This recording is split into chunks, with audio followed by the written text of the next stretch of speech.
তুমি মেয়ে নও? তাহলে কি? আমি ভদ্রঘরের মেয়ে। তাতে কি হয়েছে? মেয়ে তো। আসলে কি জানো, এই লাইনে যারা আসে না, প্রথমে সবাই ভদ্র ঘরের মেয়ে থাকে, পরে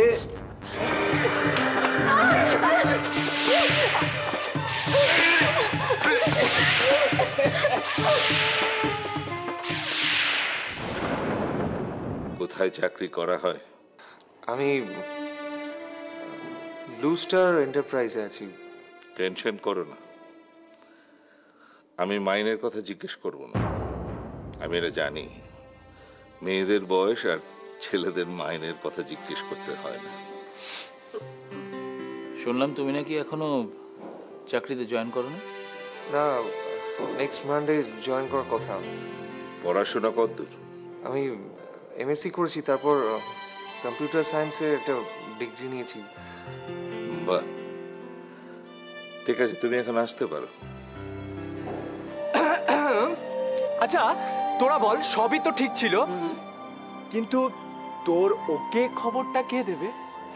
তুই দিবি? হ্যাঁ কি রে বল না, তুই দিবি? তার মানে তানিয়া পড়ান্দাই একদম ঠিক, শুভছ শীঘ্রম, একদম মহাজুটি, কি বল? একদম। কিরে, তা তুই যাবি নাকি আমি গিয়ে খবরটা দিয়ে আসবো? শুনে যা। আরে রাজু বাড়িতে নেই, রাজু এদিকে ওদিকে আছে, শুনে যা।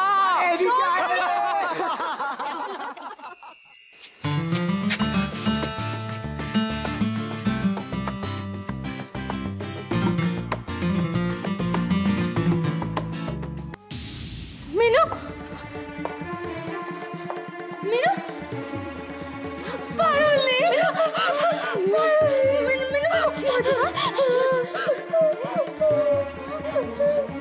চলি রে। দাঁড়ান, আপনি এটা কি করেছেন? জানেন না একটা ভদ্র ঘরের মেয়ে? তো ওর গায়ে লেখা আছে নাকি ও ভদ্র ঘরের মেয়ে?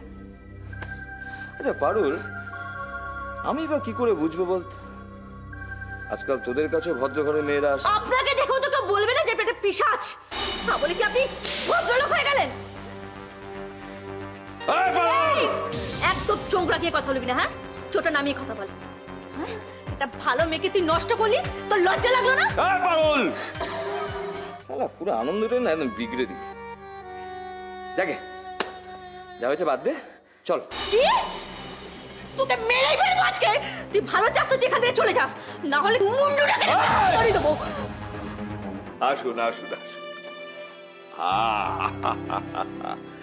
তাহলে এখন আমার কাজ কি? পঞ্জিকা দেখে দিনটা ঠিক করে ফেলা, তাই তো?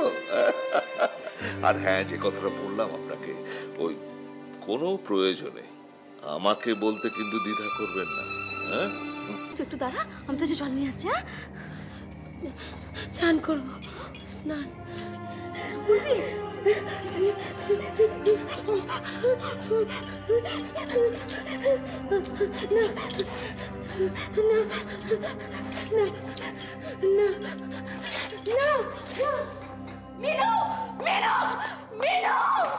আপনাকে এমন একটা খবর দেব না, এবার আপনি ঘাবড়ে যাবেন।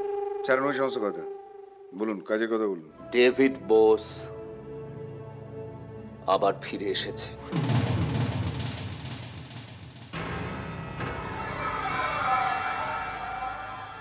কি খবরটা শুনে ঘাবড়ে গেলেন তো? ঘাবড়ে যায়নি সুভদ্রবাবু, একটু অবাক হলাম। দেখুন সুভদ্রবাবু, ডেভিড বোসের মতো দেখতে হলে কোনো ক্ষতি নেই, কিন্তু স্বভাবটা যদি ডেভিড বোসের মতো হয় তাহলে একটা ব্যবস্থা তো করতে হবেই। কি ব্যবস্থা? ডেভিড বোসের পাশের সিটে ওনাকে বসাতে হবে, ফ্রম মর্ত টু হেভেন।